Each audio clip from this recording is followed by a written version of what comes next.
Mesdames et messieurs, amis téléspectateurs, amis de Chemin Critique, bonsoir et bienvenue à ce programme spécial. Une vérité évidente en début de cette émission, c'est que nous n'avons qu'une seule planète, la Terre. Il n'y en a pas une que nous allons remplacer comme nous remplaçons nos chaussures quand elles sont abîmées. Si la planète meurt, eh bien tous nous partirons. Il y a donc une exigence de soigner cette planète, de lui donner une nouvelle chance.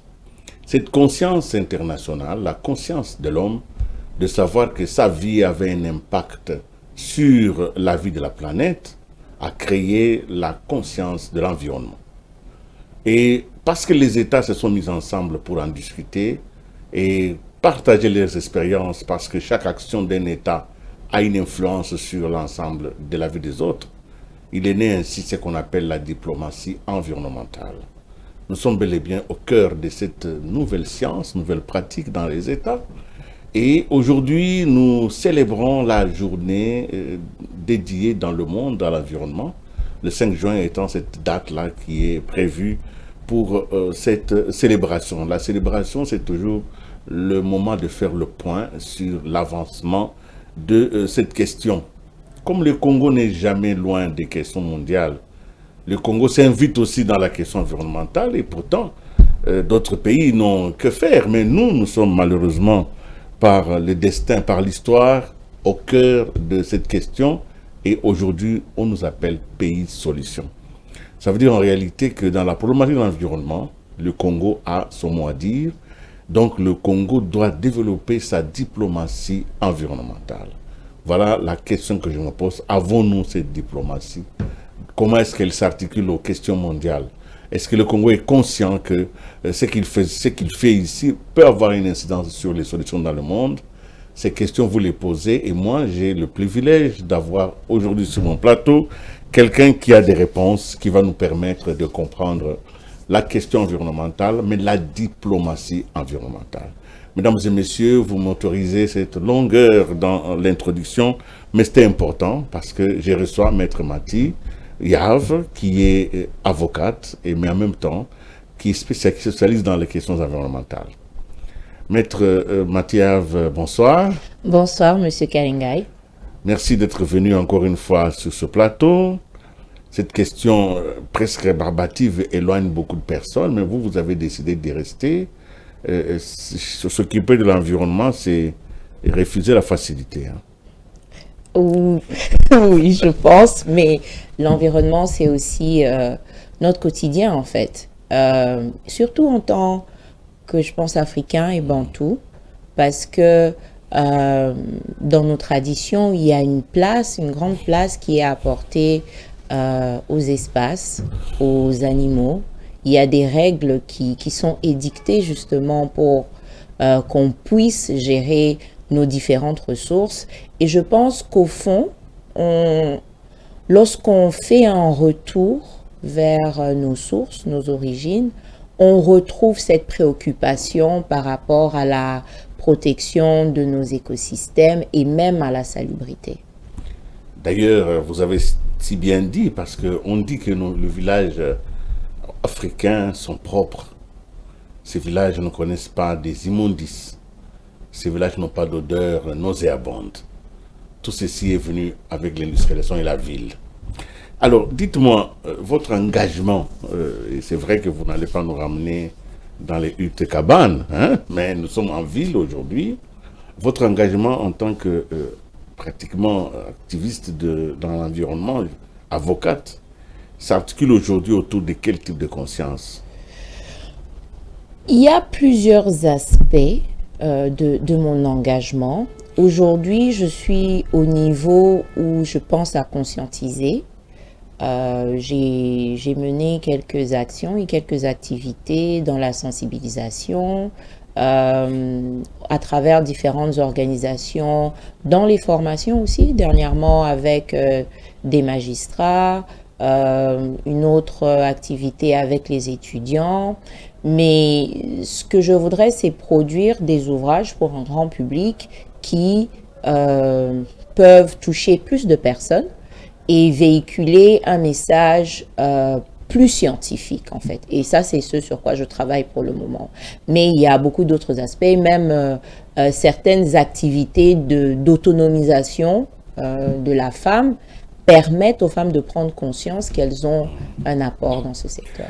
Alors, s'occuper de l'environnement, c'est déjà ardu, c'est déjà compliqué, mais vous ajoutez la diplomatie environnementale. Comment vous articulez les deux vocables? Quelle est la nouveauté? Quelle est la spécificité? D'accord.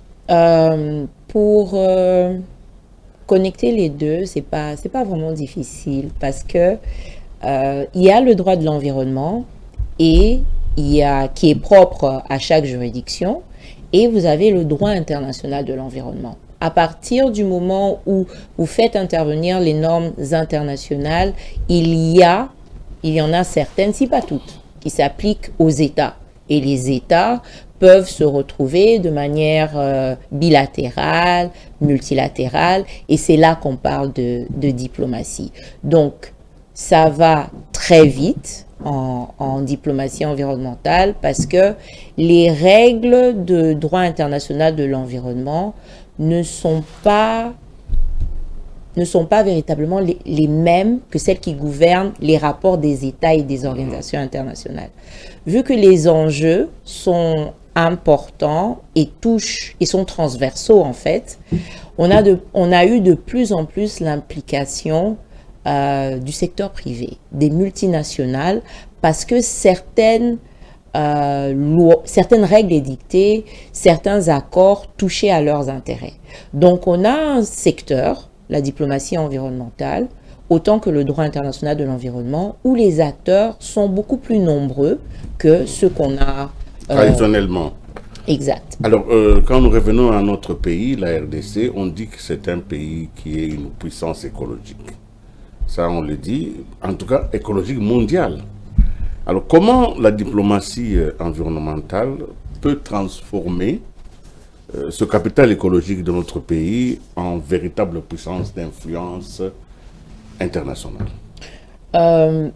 Pour moi, dans ma perspective, je pense qu'il faut d'abord commencer par définir quelles sont nos priorités, quels sont nos intérêts, quels sont nos partenaires privilégiés et également énumérer les ressources que nous avons à notre disposition dans l'immédiat, dans un futur proche et dans un avenir un peu plus lointain. Tout ça doit faire l'objet de recherches approfondies avant de pouvoir déterminer comment on va orienter notre diplomatie environnementale. Donc vous dites que le pays a du retard sur la conception, sur la planification de cette question? Je ne le présenterai pas forcément comme ça. Je dirais que nous manquons de coordination parce que nous avons déjà signé plusieurs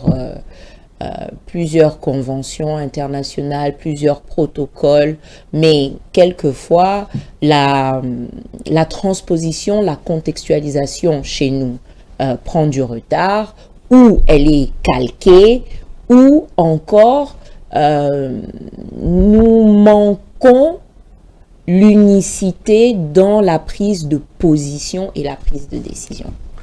Alors, parce qu'il faut que nos téléspectateurs comprennent un tout petit peu, il ne faut pas que nous entrons dans l'ésotérisme des mots, ça c'est bien compliqué, international. Alors, on va suivre un petit document de quelques minutes, qui explique un tout petit peu les grands sommets internationaux, parce que, en réalité, pour la diplomatie environnementale, les différents pays se retrouvent à des moments précis et discutent des grandes options. Et nous avons fait cette petite synthèse, c'est pas nous, mais nous avons emprunté à les intelligences de nos collègues qui ont fait une synthèse de développement durable au sommet, comment se sont succédées les différentes conférences internationales autour de la question environnementale. Alors suivons cela et je vous retrouve tout à l'heure.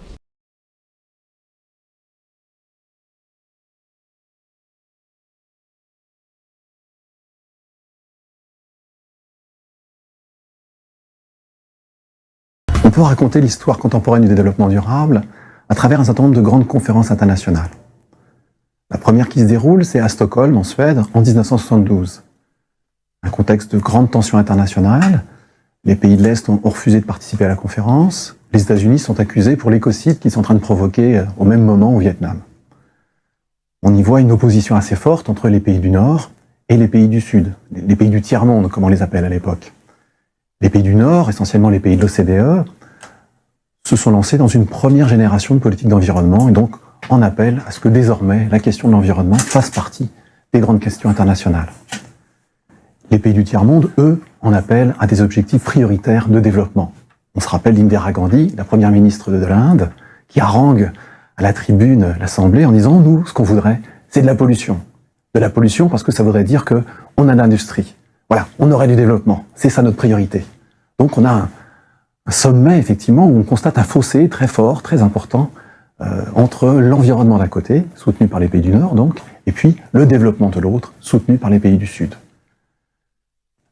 Dans ce contexte, il y a aussi une présence très forte, très remarquée des ONG, des organisations non gouvernementales, qui sont celles aussi qui ont porté la question de l'environnement. Mais ce sommet se conclut un peu sur une sorte d'échec, finalement, de constat que la communauté internationale se déchire finalement sur les priorités à mettre en œuvre. C'est à la sortie de ce sommet international qu'on va inventer la notion d'éco-développement, notion pour essayer de remettre autour de la table l'ensemble des membres de la communauté internationale, ceux qui sont avec une priorité de développement et ceux qui sont avec désormais la question de l'environnement. À la sortie de cette conférence de Stockholm va être créé le programme des Nations Unies pour l'environnement qui va être situé à Nairobi, au Kenya. C'est d'ailleurs 10 ans plus tard, en 1982, à Nairobi donc, que va se tenir une sorte de nouveau sommet, Stockholm plus 10, mais qui est considéré là comme un échec patent. D'ailleurs, très généralement, dans les chroniques du développement durable, ce sommet est à peine mentionné. L'histoire pourrait presque s'arrêter là. Mais, au même moment, au sein de l'ONU, en 1983, est créée une commission, la Commission mondiale pour l'environnement et le développement, qui est dirigée par Graham Brundtland, et c'est la commission Brundtland. Cette commission, elle va travailler pendant 5 ans, et elle va donner son rapport, ses conclusions, en 1987. Un ensemble de problèmes se posent à l'humanité, des problèmes économiques, des problèmes sociaux, des problèmes d'environnement. La réponse à ces problèmes, c'est quoi? Le développement durable. Le rapport Brundtland recommande l'organisation d'une nouvelle grande conférence internationale pour qu'on discute de cette notion de développement durable. Et cette grande conférence, elle va se tenir en 1992, à Rio de Janeiro, au Brésil. L'objectif de la conférence, il est double: faire parler, faire connaître cette notion qui pour l'instant a été travaillée à l'intérieur d'une commission de l'ONU, et puis deuxièmement, s'engager concrètement dans des politiques pour que cette notion devienne quelque chose de concret. C'est effectivement ce qu'on va voir. Grand battage médiatique autour de la conférence de Rio, donc, on va voir l'agenda 21. Cet agenda 21, c'est un ensemble de propositions non contraignantes. On s'y engage si on a envie, donc, à travers un document qui s'appelle justement l'agenda 21. Ça veut dire comment on va mettre à l'agenda, au XXIe siècle, cette question du développement durable. À côté de ce texte-là, qui est une sorte de proposition à saisir en quelque sorte de la part des acteurs privés et publics, eh bien, on va voir 2 grands traités internationaux, 2 grandes politiques internationales qui vont être adoptées. Ces 2 grandes conventions, la première, elle porte sur les changements climatiques, la seconde, elle porte sur l'érosion de la biodiversité. Voilà. Ce sont des traités internationaux, dont des textes de loi qui sont adoptés, qui vont être ratifiés ensuite par les parlements des différents pays, mais ce sont aussi des cadres de négociation, c'est-à-dire que les pays qui sont signataires s'engagent dans une négociation qui va se poursuivre, et qui se poursuit encore aujourd'hui d'ailleurs, et dans le cadre de ces négociations, d'autres textes vont venir être adoptés et vont s'adosser finalement à ces conventions. On connaît très bien le protocole de Kyoto, qui est adopté en 1997, qui vient s'adosser à la Convention sur le changement climatique, et puis il y a le protocole de Nagoya en 2010, qui lui vient s'adosser sur la Convention sur la diversité biologique. Voilà. Les grandes politiques sont lancées, il y a une sorte d'enthousiasme au moment de Rio. 10 ans plus tard, se tient une nouvelle grande conférence internationale qui se déroule à Johannesburg, en Afrique du Sud. Cette fois-ci, l'ambiance est tout autre. Les résultats ne sont pas au rendez-vous. Et puis, l'ambiance internationale a considérablement changé. Les attentats aux États-Unis, un an plus tôt, ont modifié considérablement la perspective géopolitique. Désormais, c'est la lutte contre le terrorisme international, comme on l'appelle, qui devient la priorité. les résultats des politiques qui ont été lancées à Rio ne sont pas là. L'érosion de la biodiversité se poursuit, s'accélère même. Le changement climatique aussi, les émissions de gaz à effet de serre sont en train d'augmenter. Le protocole de Kyoto, qui a été lancé en 1997, n'est toujours pas mis en œuvre. Pas de nouveaux engagements de la part des États, et devant cette espèce de frilosité finalement des États qui regardent ailleurs, qui sont préoccupés par d'autres questions, qui n'ont pas réussi à rendre concret finalement les engagements de Rio, eh bien ce sont les entreprises qui sont présentes à Johannesburg qui vont apparaître finalement comme les acteurs les plus actifs. Voilà. Ils répondent à l'enjeu du développement durable, ils sont même finalement au cœur de la conférence, puisque ce que vont proposer les États, ce n'est pas de nouveaux engagements de leur part, mais c'est ce qu'on appelle dans le jargon de l'ONU des initiatives de type 2, des initiatives qui proviennent justement d'acteurs qui sont des acteurs non étatiques. Voilà. Et chaque État, eh bien, propose finalement un certain nombre une liste de partenariats publics-privés avec beaucoup d'entreprises, comme étant finalement les nouveaux engagements en faveur du développement durable. Donc les entreprises, qui étaient assez marginales jusqu'à maintenant, viennent finalement au cœur des négociations, voire même comme les acteurs les plus actifs dans le domaine du développement durable. Et ça se traduit bien sûr par le fait que désormais le développement durable, ce sont beaucoup d'engagements volontaires. Ce sont les acteurs eux-mêmes finalement qui définissent leurs priorités, qui définissent leurs objectifs et qui disent finalement comment ils vont faire pour y répondre. Deuxième élément qui montre comment, je dirais, on a une sorte de traduction managériale, de traduction du monde de l'entreprise qui devient de plus en plus prégnant, eh bien c'est cette rhétorique qu'on connaît bien des 3 piliers du développement durable, le pilier économique, le pilier environnemental, le pilier social, cette rhétorique-là, qui n'existe pas dans le rapport Brundtland, publié en 1987, qui est une rhétorique qui a été inventée par les grands acteurs du consulting international, pour les entreprises précisément, pour leur traduire l'enjeu du développement durable, pour qu'elles puissent s'en saisir et le mettre finalement dans leur manière de manager, dans leur comptabilité. Donc cette rhétorique des 3 piliers devient la rhétorique finalement prégnante, y compris de la part des acteurs publics. Voilà, les acteurs publics se mettent à raisonner finalement comme les entreprises quand il s'agit de développement durable. 4e grande conférence, Rio plus 20, son nom l'indique, effectivement c'est 20 ans, 2012, c'est 20 ans après Rio 1992. C'est aussi, on pourrait le dire, Stockholm plus 40. Alors, c'est un sommet un peu particulier parce qu'il est très très court finalement, il va durer que quelques jours, 2 ou 3, alors que les autres conférences duraient, elles, une quinzaine de jours. Et c'est une conférence aussi qui ne cherche pas à faire le bilan de ce qui a été fait avant, ce qui est très étrange parce que c'est Rio plus 20, donc on pourrait s'attendre à ce que précisément on fasse un bilan finalement de toutes ces grandes politiques qui ont été lancées. Il n'en est pas question. Voilà. Et qu'est-ce qu'on va voir finalement? Donc un sommet très court, avec assez peu de débats finalement, où on ne fait que redire en quelque sorte le rapport Brundtland, ce que le rapport Brundtland avait lancé comme perspective de développement durable. Voilà. Le rapport qui est adopté à Rio en 2012, qui s'appelle The Future We Want, le futur que nous voulons finalement, c'est un titre très proche du titre du rapport Brundtland, qui était Our Common Future, notre avenir à tous. Voilà. Et donc dans ce petit rapport, qui n'est pas très épais, qui fait une 60aine de pages, on retrouve finalement les grandes lignes de ce qu'il y avait dans le rapport Brundtland, bien sûr de manière beaucoup plus résumée. Voilà. Qu'est-ce qu'on y voit?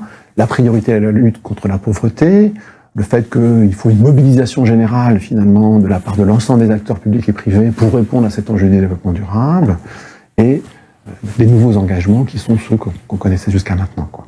Voilà. Une nouveauté quand même, dans cette perspective-là, c'est l'économie verte. L'économie verte, c'est effectivement un élément qui est très présent à Rio, qui pouvait transparaître un peu dans le rapport Brundtland, mais là qui est une notion quand même qui n'existait pas jusqu'à maintenant. La grande question qu'on peut se poser, c'est est-ce que cette économie verte est finalement une traduction beaucoup plus concrète du développement durable, une façon finalement là aussi de permettre à cette notion de rentrer concrètement dans les politiques, dans les stratégies des acteurs, ou est-ce qu'au contraire, c'est une façon finalement de marginaliser la problématique du développement durable et de la traduire dans des termes économiques beaucoup plus traditionnels, qui est la croissance avant tout, une croissance bien sûr avec des caractéristiques un petit peu particulières pour essayer de la verdir.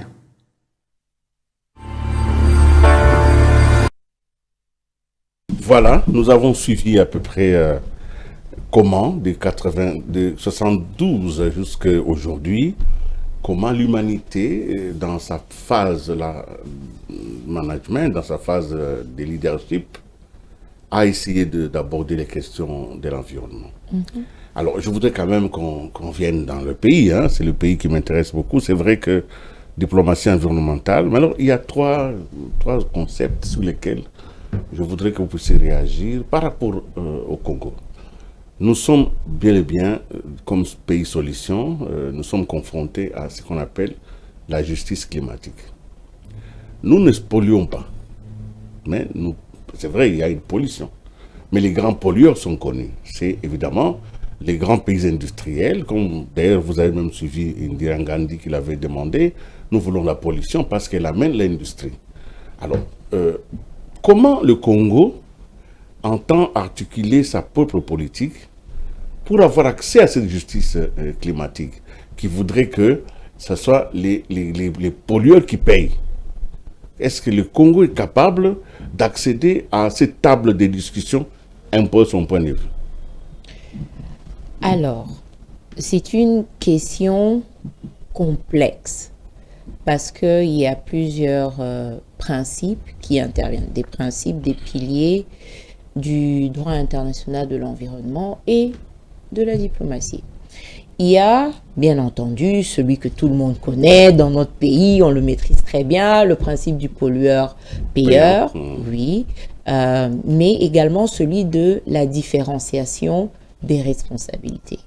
Il a toujours été établi et argumenté de la part des pays en voie de développement et des pays émergents qu'ils devaient avoir le droit de se développer au même titre que les États industrialisés qui ont pollué le plus.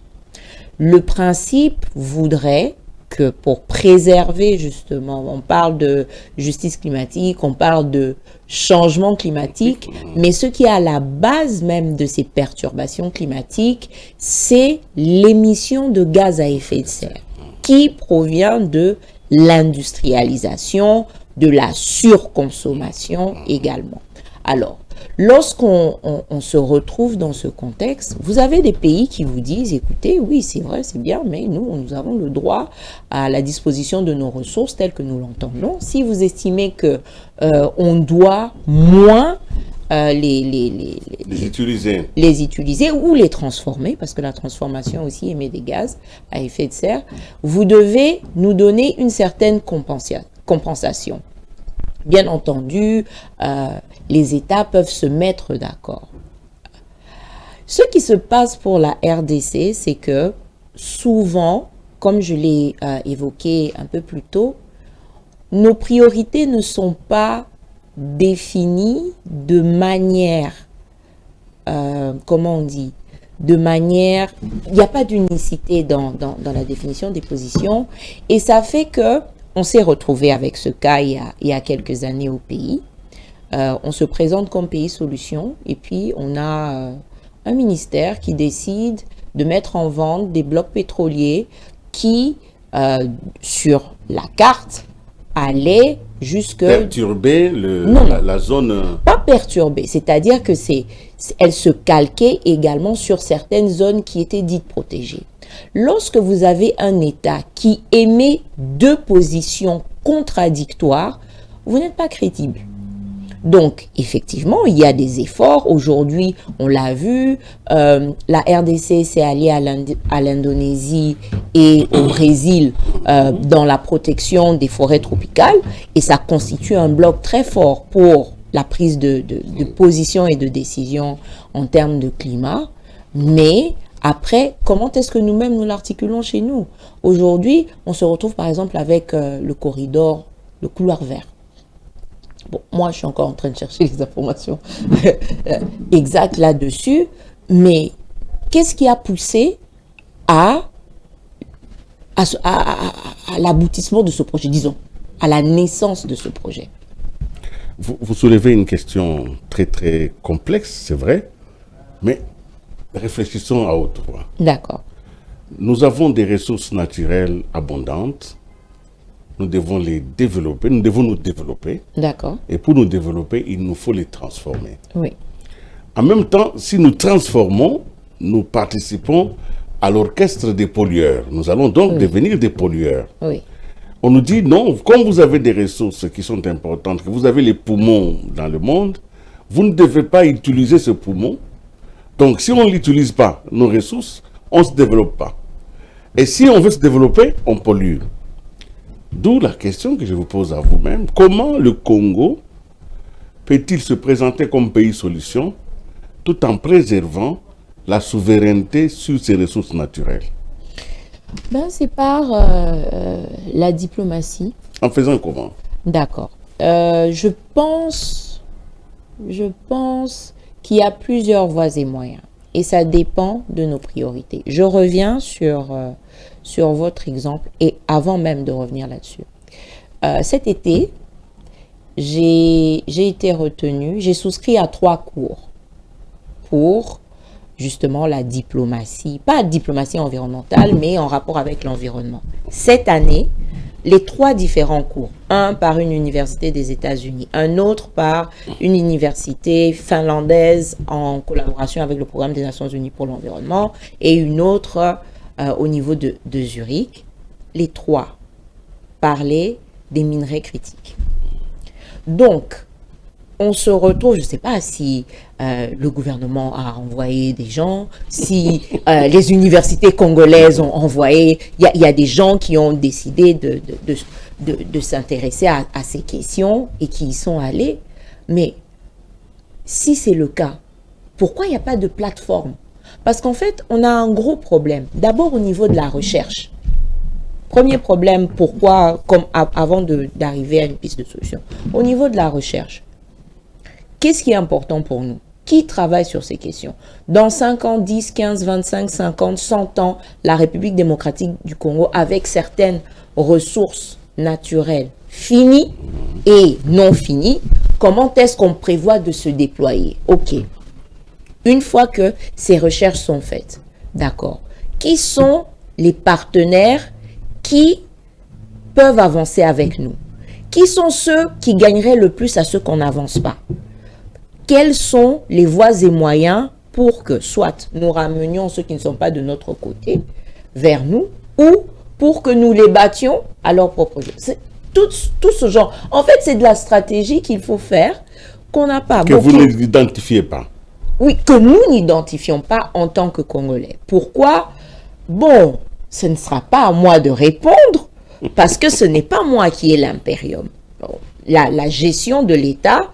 Et pourtant, l'engagement du gouvernement, je peux me dire du chef de l'État en matière environnementale, c'est l'engagement public. Le président a été même en Grande-Bretagne. Là, pays solution, ce n'est pas un terme qui est passé à côté de lui, c'est venu de lui. Donc, la question que je me pose, est-ce que le Congo est dans quelle dynamique? Dynamique de la conservation ou dynamique du développement? Nous sommes inscrits dans la dynamique du développement durable. Ça, c'est si je me réfère à notre constitution. Parce que l'article 53 dit que tous les Congolais ont droit à un environnement sain. Évidemment, il y a protection, conservation qui est sous-entendu. Et puis, dans l'article 57, on dit que non, nous pouvons jouir de nos propres ressources, de la souveraineté. Oui. Nous avons la souveraineté sur la gestion de nos ressources. Quand vous mettez les deux ensemble, ça vous donne le développement durable qui est la jouissance de nos ressources tout en protégeant les ressources des générations futures. J'ai saute de coq à l'âne, mais je reste sur le coq. Hein? Bon. Sur le coq. Ça signifie, nous sommes dans une guerre aujourd'hui. Il y a une guerre, hein, et le détroit d'Ormuz est bloqué. Le pétrole a augmenté des prix. Bon, un pays comme le Congo qui a besoin des ressources et qui a quand même un potentiel pétrolier important, peut se dire, écoutez, bon, moi je vais quand même accélérer la production du pétrole. Maintenant que c'est en faveur d'une hausse des prix, je le fais. Est-ce que nous avons aujourd'hui le pouvoir de prendre une telle décision au regard des engagements climatiques que nous avons déjà pris?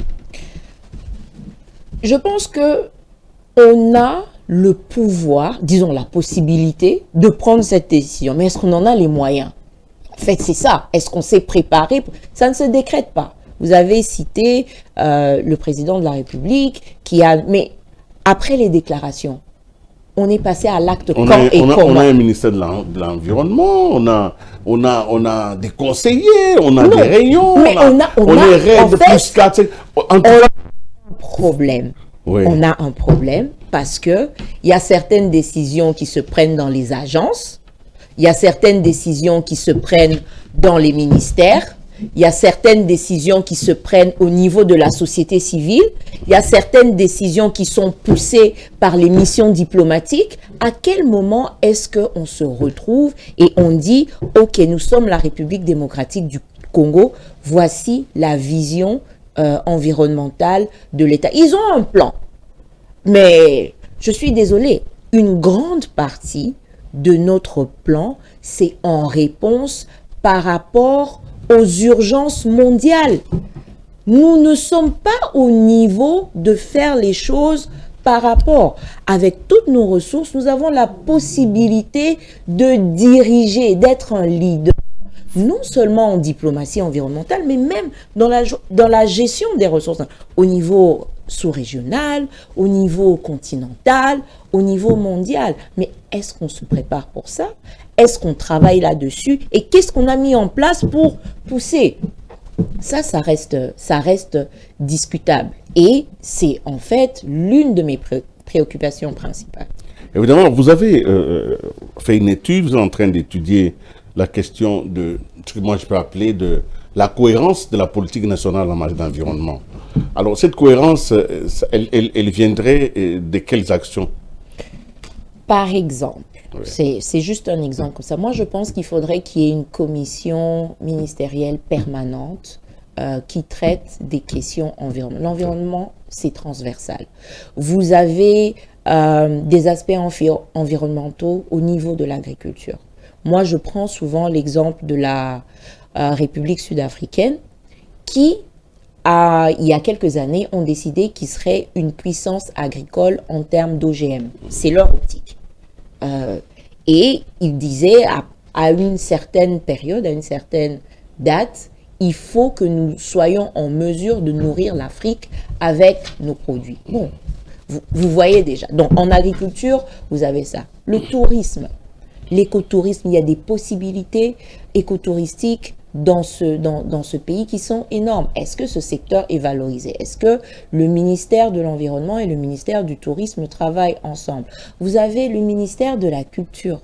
Nous avons des valeurs traditionnelles qui aujourd'hui peuvent être mises en avant. Est-ce que le ministère de la Culture et le ministère de l'Environnement travaillent ensemble?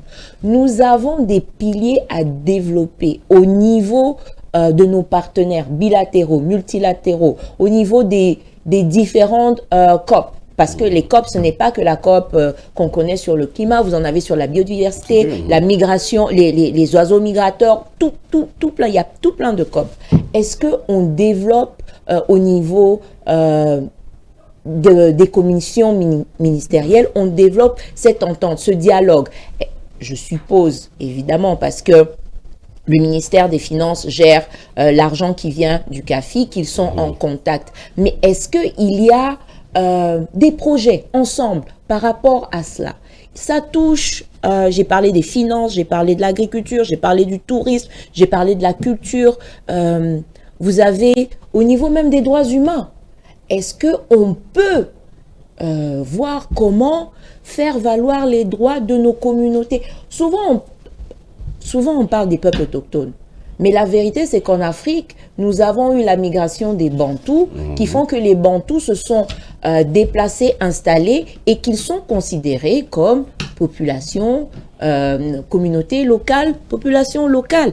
Et ils ont le même droit à la terre. Lorsque souvent nous restreignons à peuple autochtone, c'est comme si on refusait. Ailleurs, la question ne se pose pas parce qu'effectivement, on a trouvé, il y a eu colonisation, ainsi de suite. Mais chez nous, c'est un autre contexte. Comment est-ce qu'on veille aux droits de ces personnes-là?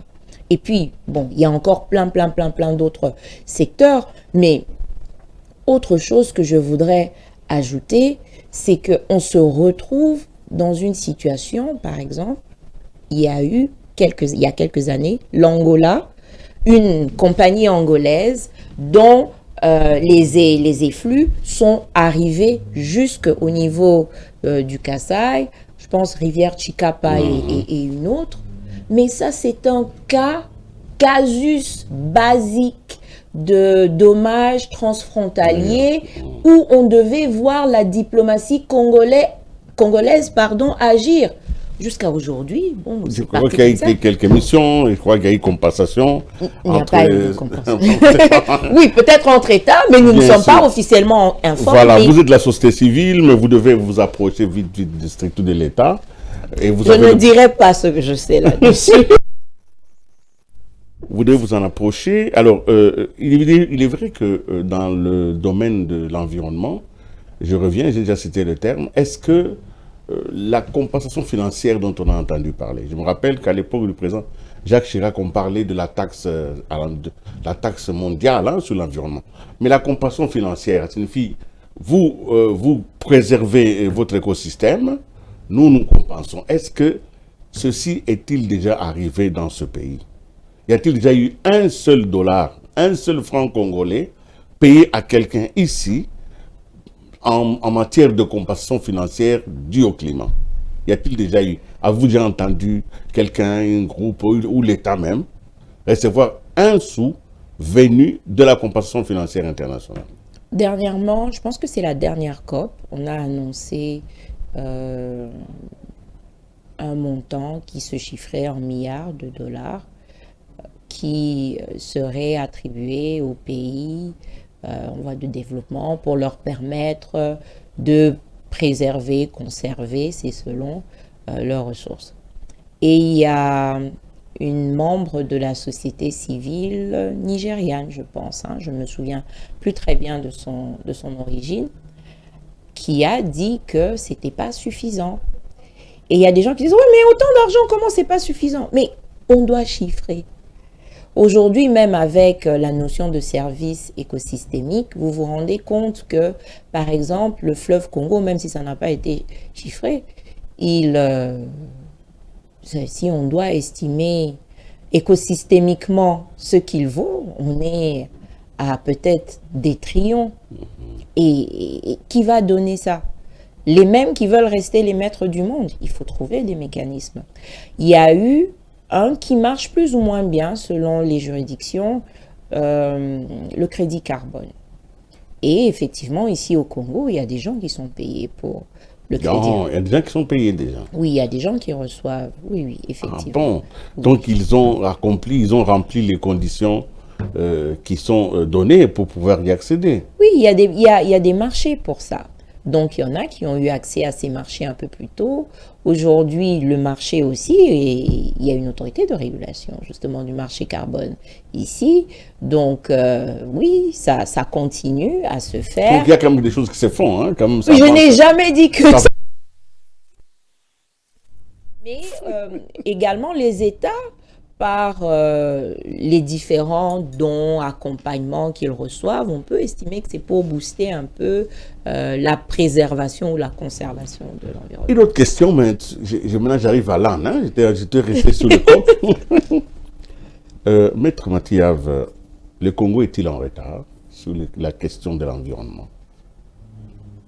Malheureusement, je pense que oui, mais c'est un retard qui peut se rattraper.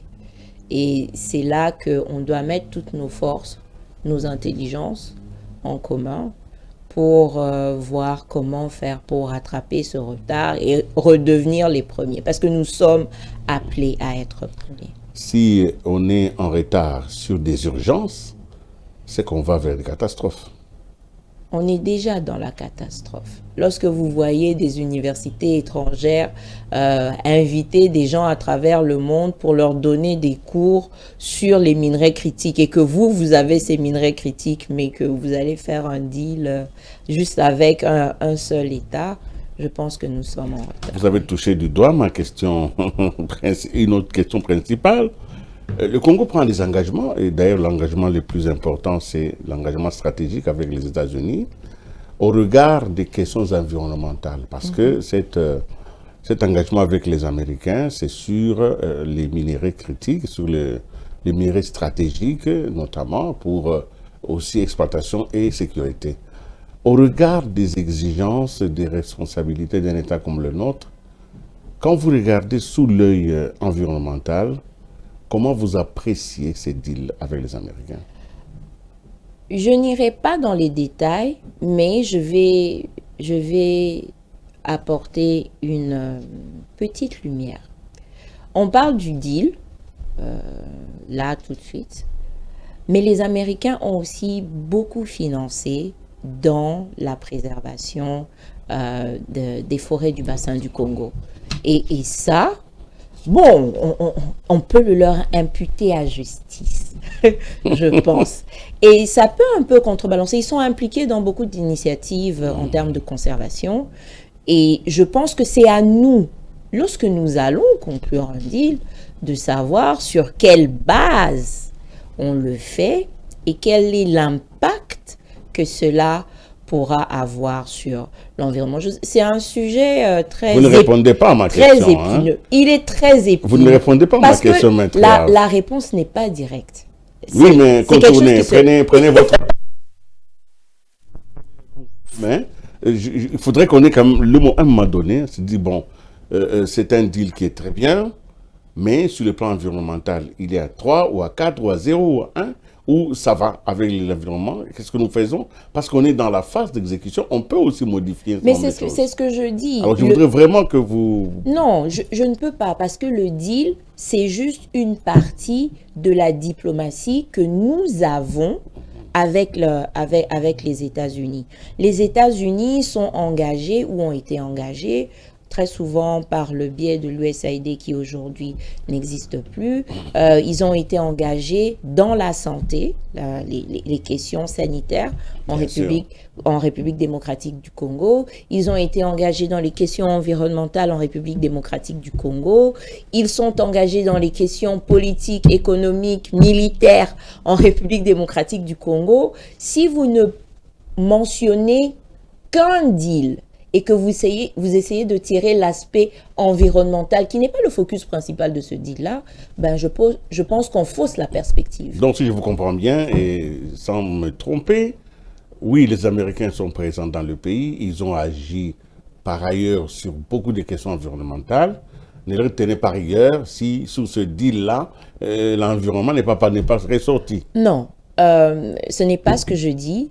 Et ce que je dis tout de suite, c'est que c'est à l'État congolais de faire valoir ses prérogatives. Et si l'État congolais ne le fait pas, on ne peut pas l'imputer au vis-à-vis qui profite des différentes failles. Ça reste le jeu de la diplomatie et des forces en présence. Ça n'a rien à voir avec les autres.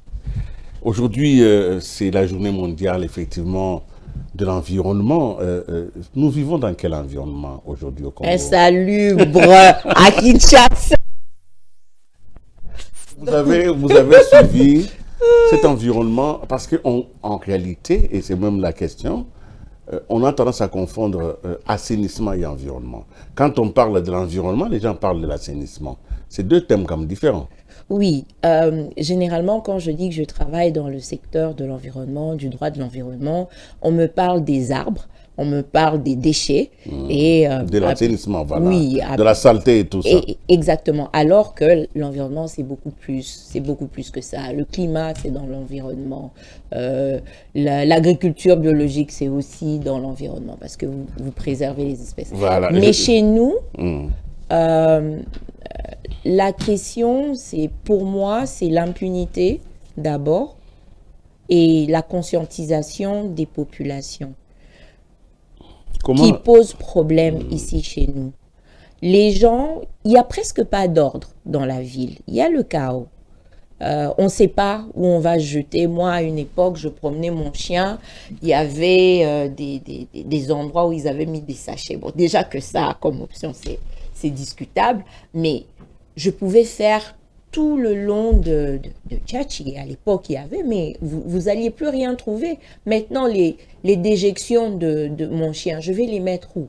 Est-ce qu'on rend cette vision possible dans l'imaginaire du Quinois lambda? C'est la question. Je reviens donc au début de l'émission. Vous avez revendiqué une culture africaine de source qui était imprégné de questions environnementales. Les Quinois, c'est un Africain. Comment ces Congolais, dans son village, c'est propre, à qui il ne parvient pas à restituer cela? Oui, oui, moi je sais pourquoi. Alors, Parce que pourquoi? au Congo, villageois, c'est une insulte.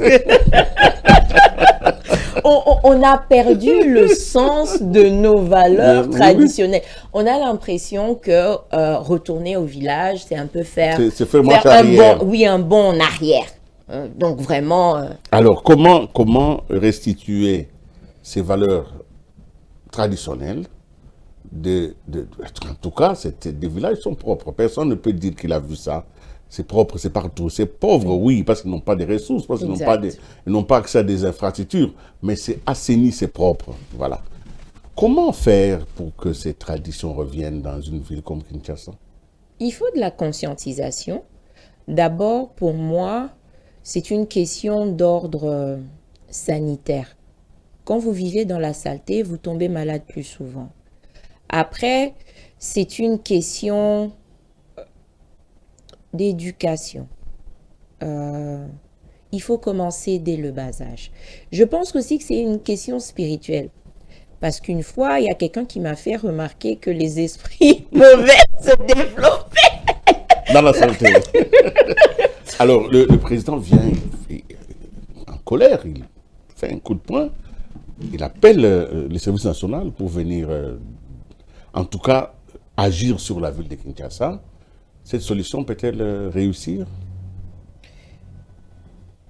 C'est sur court, moyen ou long terme. C'est ça la problématique. Il faudrait qu'il y ait cette vision-là. Peut-être pour nettoyer d'un coup, on peut faire intervenir le service national, mais si on veut en faire une solution pérenne avec eux comme partenaire principal, il faudra passer par une conscientisation. Je ne sais pas si c'est dans les attributions du service national, mais... Évidemment, notre environnement, c'est notre responsabilité. Il y a ce que nous pouvons changer et ce que nous ne pouvons pas changer. Alors, nous allons certainement atterrir cette émission. Vous avez dit beaucoup de choses ce soir et je suis heureux. Il y en a encore plus, hein? Bien sûr.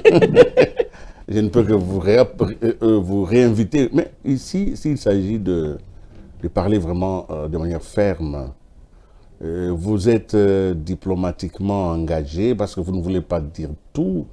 Mais là, c'est les derniers mots.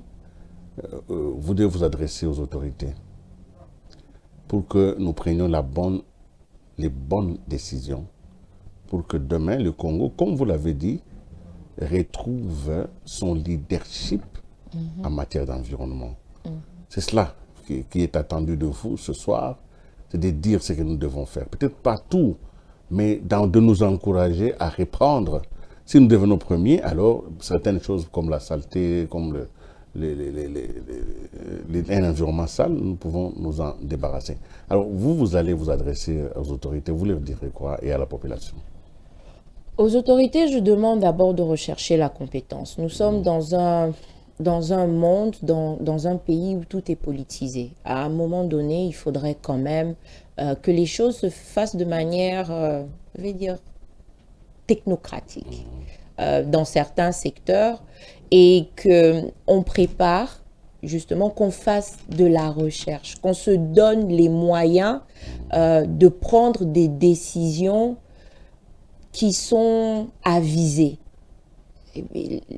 qu'on se donne ces moyens-là et qu'on pense vraiment au Congo qu'on veut avoir dans 100 ans, quand on fait nos projections, quand on conclut nos accords. Parce que c'est seulement à ce prix-là qu'on pourra prendre les meilleures décisions pour la population. Et à la population, je leur demande de prendre conscience. Rejeter la faute toujours sur les dirigeants, je ne pense pas que ça va nous amener très loin. Parce que le véritable pouvoir d'un dirigeant vient de sa population, vient de sa base. Tant qu'on ne l'aura pas réalisé et qu'on ne se comportera pas de la sorte, il y aura encore beaucoup d'abus.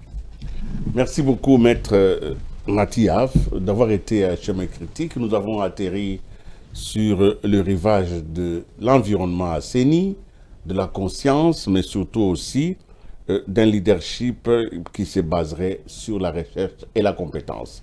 Merci donc de votre contribution. Merci à vous. Et on espère vous retrouver à une autre occasion. En tout cas, les questions, moi, je les ai encore. Merci beaucoup, M. Voilà. Kalinga. Mesdames et messieurs, c'est la fin de Chemin Critique. Vous l'avez certainement compris. Nous avons voulu faire un clin d'œil à cette journée internationale sur l'environnement. L'environnement, c'est la décision que vous prenez pour que autour de vous, la paix, la discipline et la beauté puissent régner. Alors, cette émission peut vous pousser à améliorer tant soit peu votre environnement.